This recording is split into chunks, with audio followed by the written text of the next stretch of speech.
So ein Gelb bietet heutzutage kein Fahrzeughersteller als Option an.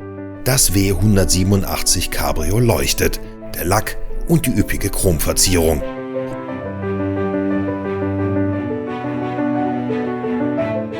Als der Wagen 1951 auf den Markt kam, schwärmte die ADAC-Motorwelt von den vollkommenen Fahreigenschaften. Auch mehr als 60 Jahre später ist dieser Benz nicht nur etwas für die Sammlung, sondern auch für die Straße. Denn unser Neuzugang aus der Schweiz befindet sich in einem sehr guten technischen Zustand. Optisch ist er ohnehin ein Highlight, seine Karosserie, aber auch der Innenraum, Luxus pur. Ein Luxus, der von den Vorbesitzern liebevoll gepflegt wurde.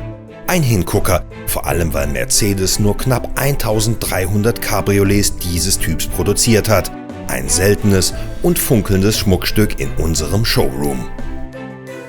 Für alle Details zu diesem Fahrzeug klicken Sie auf den Link in der Beschreibung zu diesem Video oder besuchen Sie uns direkt bei www.classiccenter-köln.de.